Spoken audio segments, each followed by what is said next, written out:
What's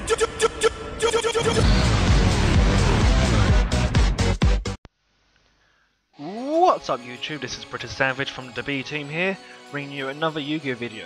And for the past week I have been playing around with a build for an Exodia deck, and at last I finally settled on one that I am actually quite happy with, so let's roll through it. So obviously I have the 5 pieces of Exodia.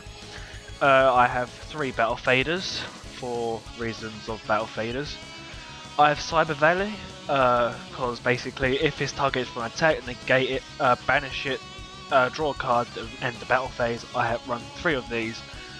Also, if pardon me, sorry, if to say if some I've got the battle fader out.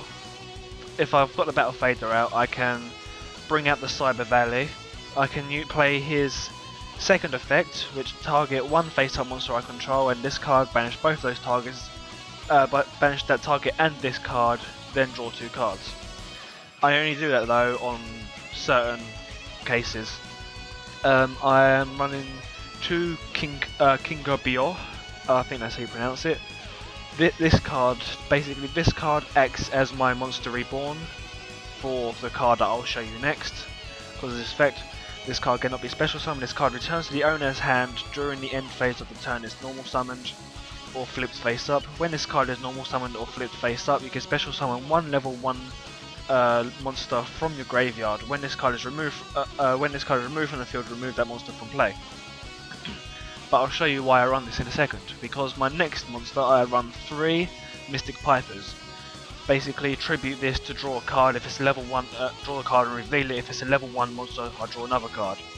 That's why I have DuhBTeam. Basically, I use DuhBTeam to bring out the Mystic Piper, who I then tribute to get his effect, and also I get DuhBTeam back to my hand. However, the reason I run 2 is just in case there's effect veilers that will get chained onto the effect, so that's why I run 2 of them. But yeah, then I run 3 Mystic Pipers as well for more draw power, of course. I run a Sangan to obviously get one of the pieces of Exodia. I also run 3 Swift Scarecrows. It's sort of like Battle Fader, except that you discard it. Discard this card, negate the attack, and end the battle phase.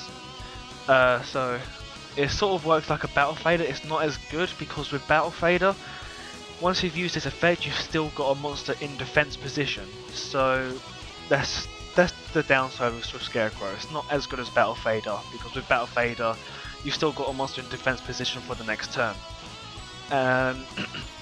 I run a Dark Hole in case things get hectic. I mean, I can set Sangan if they've got a load of monsters out. Set Sangan, or just summon him. Doesn't really matter. So Sangan, then Dark Hole, and then get another piece. They've lost all their monsters, so moves on from there. Gold Sarcophagus, obviously to get the piece of Exodia. I run 3 of these. Pardon me. Not pardon me. That was a cough. So I run 3 gold sarcophaguses, or sarcophagi, I don't know. So yeah, I can get the piece of Exodia. Majority of the time, the most I've ever had to use is 2, but it's still handy to have 3 just in case. 3 1 Day of Peace to obviously stop attacks. So, and obviously you get a card, so I'm an extra piece closer to the Exodia. 2 Dualities, very good card, probably the best pot out there in my opinion. I'm sure you'll know what that does. I run 3 Upstart Goblins.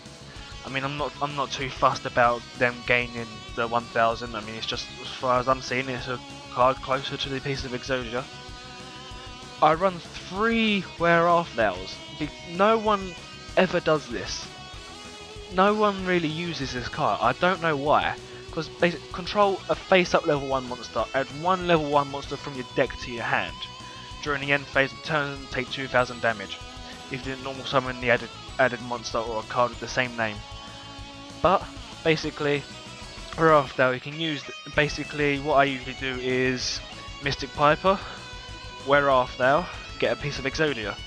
or King Copior, Mystic Piper, King Copior, get Mystic Piper, where we're off now, Exodia piece, tribute Mystic Piper, then I've got, then I have a piece of Exodia,